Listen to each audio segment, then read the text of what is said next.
Yeah, I'm happy with my performance. I think I was able to reach a good level of tennis, and I don't think it was an easy win for her. So yes, super happy. We got in as alternate. We didn't get into the initial draw, and we were first out.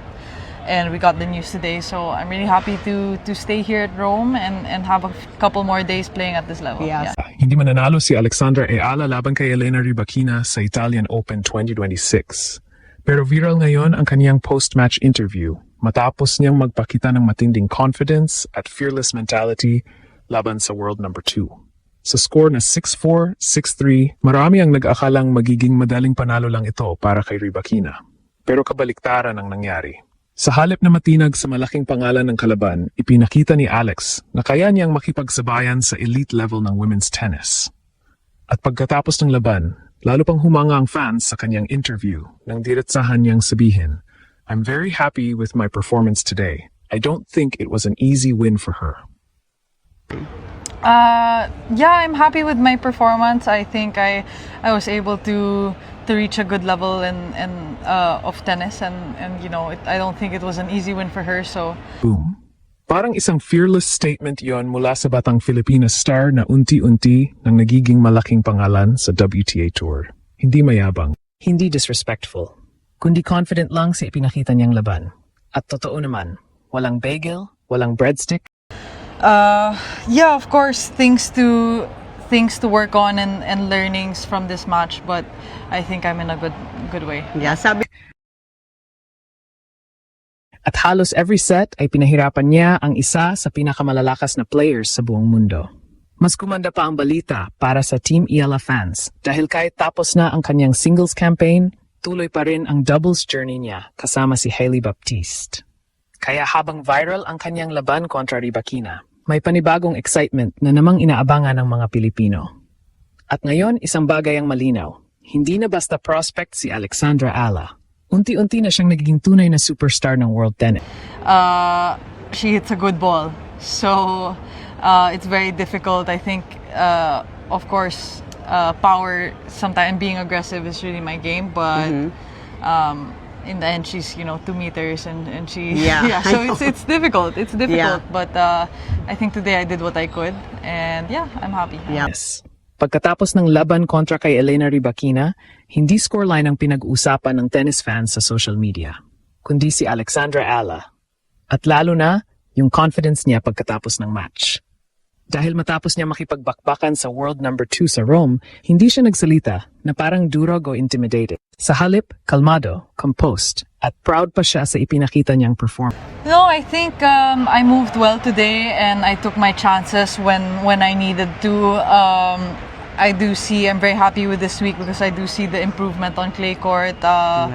Especially when you compare to my experience here last year. I'm really happy with how I've been playing and the work I've been doing.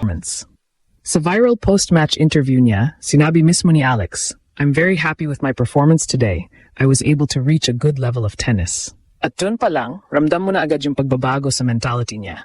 Hindi na ito yung simpleng happy to be here mindset ng isang batang player na nangangapa sa big stage. Ang dating ngayon ni Alex? Parang isang athlete na alam ng kaya niyang sumabay sa pinakamalakas sa mundo. At mas lalong umugong online nang idagdag niya, "I don't think it was an easy win for her." Grabe, simple lang pakinggan, pero napakalakas ng dating ng statement na iyon. Kasi alam ni Alex ang ipinakita niya sa court. Alam niyang pinahirapan niya si Rybakina. Alam niyang hindi naging komportable ang world number 2 sa buong laban. At kahit talo siya 6-4, 6-3, hindi iyon yung klaseng score na nagpapakitang sobrang layo ng pagitan nila. Sa katunayan, maraming tennis analysts at fans ang nagsabing mas competitive ang laban kaysa sa inaasahan nila bago magsimula ang match. At totoo naman. Sa first set pa lang, makikita mo nang hindi takot si Alex makipag-rally. Hindi siya nagmamadali, hindi siya nagpapa-pressure sa big serves ni Rybakina. At kapag may opening, agresibo rin siyang umaatake. Parang bawat puntos, may statement. Parang bawat rally, gusto niyang ipakita na belong siya sa level na iyon. At iyon ang pinaka-importanting development sa kanyang career. Kasi sa elite tennis, hindi sapat ang talent lang. Kailangan mo ng belief. Kailangan mong maramdaman na kaya mong tapatan ang top players. At mukhang doon na papunta si Alex ngayon. Mas lalo pang humanga ang fans nang sabihin niya sa interview na alam niyang marami pa siyang kailangang i-improve. Yes, I have things to work on, but I think I'm in a good way. Hindi perfection ang hinahanap niya. Growth. At iyon ang nakakatakot para sa future opponents niya.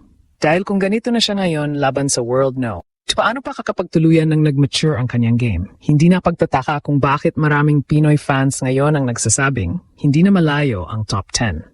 Dahil sa Rome, parang may bagong bersyon ng Alex Ala na nakita ang buong mundo.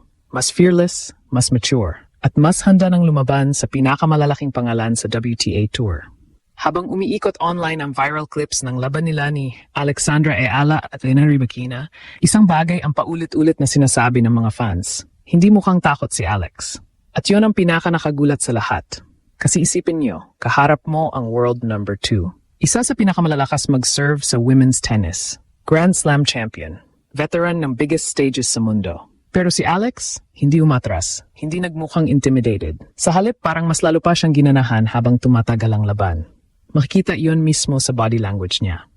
Kapag nakakakuha siya ng magandang puntos, may fist pump agad. Kapag may mahabang rally na napapanalunan niya, kita mong naniniwala siyang kaya niyang sumabay. At yun ang dahilan kung bakit maraming clips ngayon ang nagva-viral sa social media. Dahil ramdam ng tao na hindi basta underdog performance lang ang ipinakita ni Alex. May angas, may belief, may presence. At yun mismo ang gustong makita ng tennis world sa isang future superstar. Sa first set pa lang, ramdam ng hindi magiging komportable si Rybakina. Imbes na madaling dominahin ang bata at lower rank na kalaban, napilitan siyang mag-focus sa bawat punto. Dahil kapag nag-relax siya kahit kaunti, agad sumasagot si Alex ng aggressive returns at fearless shot-making. At yon ang hindi inaasahan ng marami bago ang laban. Kaya pagkatapos ng match, maraming international tennis fans ang nagsabing mas dangerous na ngayon si Alex kaysa dati. Hindi lang dahil sa skills niya, kundi dahil sa mentality niya. Dahil ang mahirap turuan sa sports, confidence, at mukhang unti-unti nang nade-develop yon kay Alex Ala. Mas lalo pang naging emotional para sa mga Pinoy fans nang lumabas ang kaniyang post-match statements.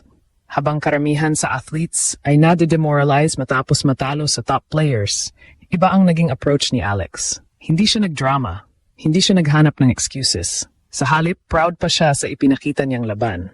At dun lalong napabilib ang tennis community kasi ang dating ngayon ni Alex ay hindi na simpleng happy to compete. Ang dating niya ngayon, parang athlete na naghahanda ng maging champion.